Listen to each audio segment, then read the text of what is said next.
Hello there. Welcome to Strawberry Inc. I'm your host, Santiago. I'm going to mention that I will be laying off on the intros due to situations with policies. A few of my episodes are only available in certain regions, but if you're not in those regions, you could access it on YouTube. I wished you happy Diwali on the Stacy Aras episode. And I hope you had a fun one if you celebrated. I also hope you had a fun Columbus Day and Indigenous Peoples Day earlier. And I want to mention that with Halloween coming up, you are never too old to trick or treat. And I stand by the older autistic kids who still want to trick or treat because their minds are different. If you do not have a school to do activities with, then look for a local event, a trunk or treat, or even a Halloween Zoom.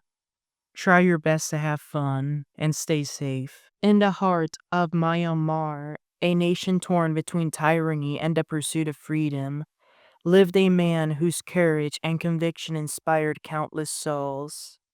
Sri Niya War Sayadaw, born in Ua Piniyasiha, was not just a monk. He was a teacher, abbot, a moral compass in times of darkness. He was a true Buddhist. His life, dedicated to the principles of justice, compassion, and democracy, would become a symbol of resistance against one of the world's most oppressive regimes. Sayadaw was born to U Hitun Yin and Da La Tat. I apologize for the unique names. I'm trying my best to pronounce.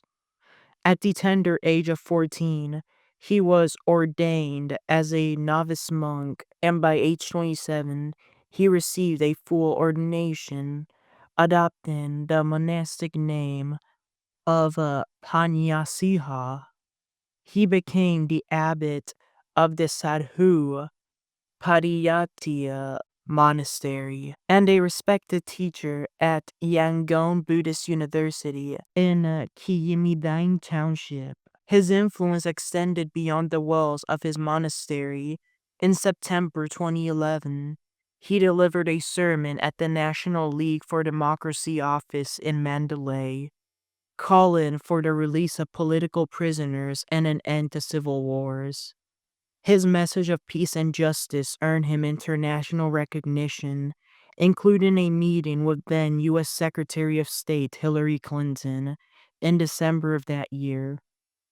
Yet, courage comes at a cost. In February 2012, the state of Sangha Mahanayaka Committee evicted him from his monastery for alleged disobedience. He sinned against God Almighty according to them, a prelude to the struggles he would face in the years to come. Following the February 2021 military coup, Myanmar descended into a reign of fear. Sayadaw, a prominent critic for the military regime and the nationalist 969 movement, became a target.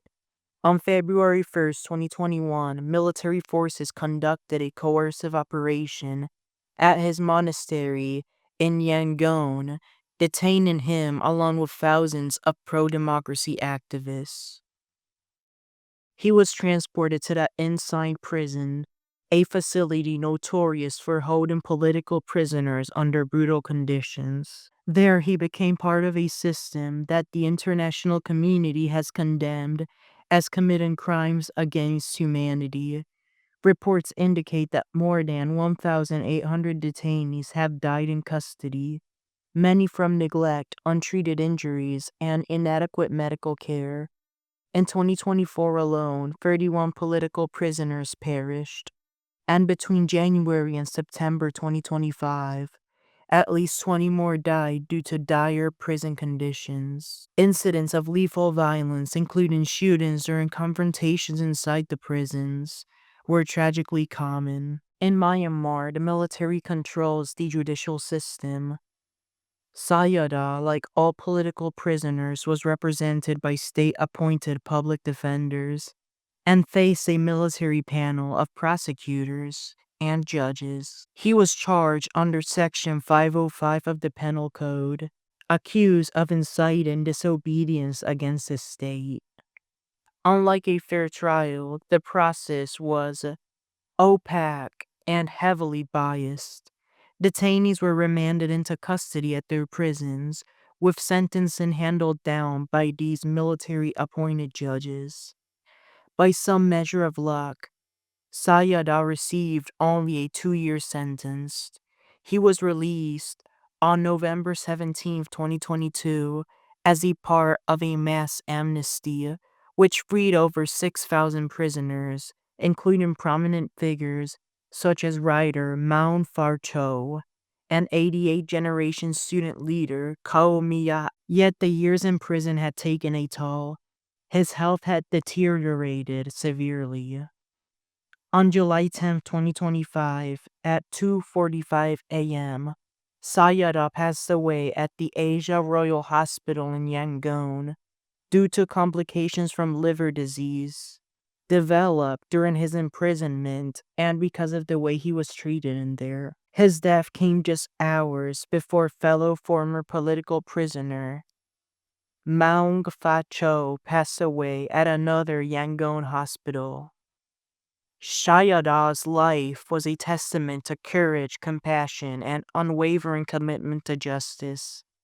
In the face of a regimen that sought to silence him, he remained steadfast, a beacon for democracy and human rights in Myanmar. His teachings and sacrifices continue to inspire those who fight for a society grounded in peace and fairness. The world must remember his story and the stories of all who suffered under tyranny as a reminder that heroism often comes with a cost and that the pursuit of justice is never without peril.